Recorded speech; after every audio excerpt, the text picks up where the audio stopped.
This Marketplace Morning Report podcast is supported by the University of Chicago Booth School of Business, producing ideas that shape business and markets. University of Chicago Booth School of Business, more than a business school, a business force. chicagobooth.edu. And by the John Templeton Foundation, funding research and education in freedom and free enterprise. Learn more at templeton.org/FFE. Goldman Sachs gives us a peek into its treasure chest. Marketplace Morning Report is produced in association with the University of Southern California. Good morning. From American Public Media in New York, I'm Jeremy Hobson. Today, the investment bank Goldman Sachs will announce 39 accounting changes to disclose how it deals with clients and how it makes money through its own investments. Why would the ultra-secret Wall Street institution do such a thing? Well, let's go live to our Washington Bureau Chief, John Dimsdale, for answers. Good morning, John. Good morning, Jeremy. So what's this all about?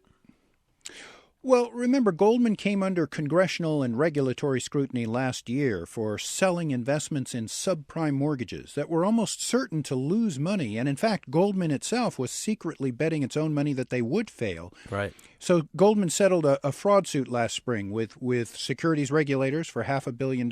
So here's this huge successful bank that benefited from taxpayer bailouts, but also took advantage of its clients, and Goldman's now trying to clean up its battered reputation. Trying to clean up its reputation. And what do these accounting changes do, John?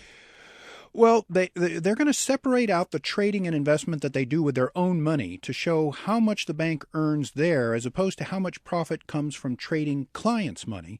There's also going to be new conflict of interest rules that require more disclosure of how Goldman is betting its own money when it markets investments to customers, and the power of Goldman's trading desks, which they're the ones that put together those toxic assets that were sold to the public as investments. They're going to be reined in. Well, I'm sure there'll be a lot of people looking closely to see what Goldman tells us. Marketplace's John Dimsdale in Washington. Thanks. Thanks, Jeremy. Today, that the President's Oil Spill Commission officially releases its report on the BP spill. Meantime, the oil industries trade group, the American Petroleum Institute, has been rolling out a new ad campaign in Washington, D.C., touting all the jobs the oil industry creates. From the Marketplace Sustainability Desk, Adriene looks at how an ad campaign like this could impact regulation of oil companies.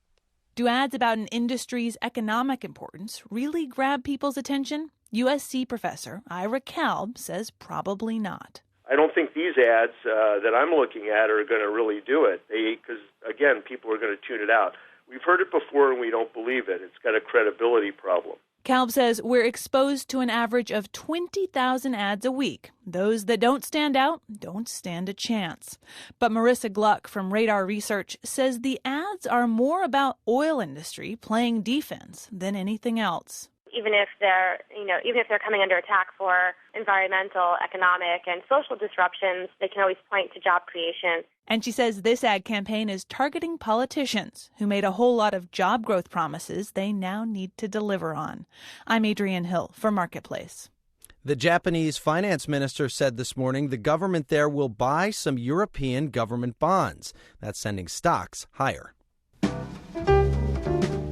London is up almost 1% right now. Paris up about 0.5%.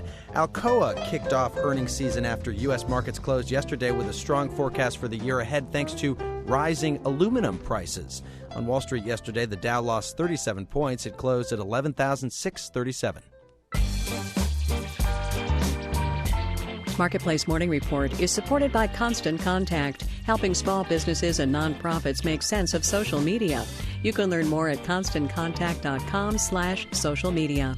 By Constellation Energy, committed to customer choice and powering America's clean energy future through investments in natural gas, nuclear, wind, solar, and efficiency technologies. And by Microsoft, providing comprehensive business solutions for the cloud. You can learn more at microsoft.com/cloud. The CEO of Barclays Bank is on the hot seat this morning in London. He's taking flack from lawmakers over his multi-million-dollar bonus. Big banker bonuses might make you angry, but they worry macroeconomists. That's because if the rich are getting richer while the poor are getting poorer, there's going to be a serious income gap. World Bank economist Branko Milanovic has just written a book called The Haves and the Have-Nots. He joins us now from Washington. Good morning. Good morning. Well, let's start with the United States. You write that income inequality here in the U.S. reached its trough in the late 70s, but has been climbing ever since then. Why is that happening? Basically, one of the explanation is that there has been a change in technological progress, which actually puts much greater emphasis on high level of skills and ability of people to work with very expensive capital. So the premium for skills has risen, and consequently, the gap between those who have skills and those who don't has increased. You might say that the countries that don't have as big of a problem with income inequality are communist countries like China. But you write that, in fact, economic leveling, as you call it, leads to stagnation and ultimate decline, that it's not so great to have perfect equality across the board. Inequality is like cholesterol. I mean, you have good inequality. That would be inequality which would lead people to take risks, to actually work harder, to study more in order to make more money. But there is also bad inequality. That's inequality which actually cements the acquired position, which doesn't let poor people acquire education if they don't have money and so on. As you've been writing this book, you've obviously spent a lot of time focusing on income inequality. As you look at the United States, what do you see for us going forward? Are we going to become more unequal when it comes to income or less? I actually believe that the U.S. has now reached a point where actually it has to go down in terms of income inequality. It would tend to reduce top incomes. Rich people are not getting richer, they're getting a little bit poorer. Yes, they're getting a little bit poorer. Of course, poor people, also people who are unemployed, get poorer as well. So it's not an ambiguous thing. But on balance, I think actually the crisis tend to actually reduce slightly inequality. Branko Milanovic is the author of the new book, The Haves and the Have-Nots, about income inequality. Thanks so much for your time this morning. Well, thank you very much for having me. It was a pleasure. And The Haves and the Have-Nots is up on our big book blog this morning. It's at marketplace.org. And finally, Chicago's commuter rail service will follow in the tracks of the busy trains here in the Northeast. As of yesterday, some train cars in Chicago will be quiet cars during rush hour, cars you can't talk in. One woman said she's relieved she'll no longer have to listen to strangers talk about their health problems. In New York, I'm Jeremy Hobson. This is the Marketplace Morning Report.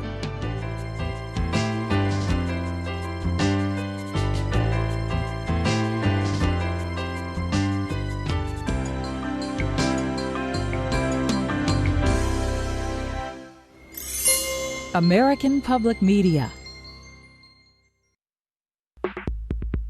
Americans throw a lot of stuff away without really any motivation to stop. Makes me think about an all-you-can-eat buffet, as in all-you-can-throw-out trash, and with no incentives for people to think about the cost of what they're doing. I'm Kai Rizdal, the Freakonomics of Garbage, next time on Marketplace. The day's business news and the numbers from Wall Street as well. It's from American Public Media.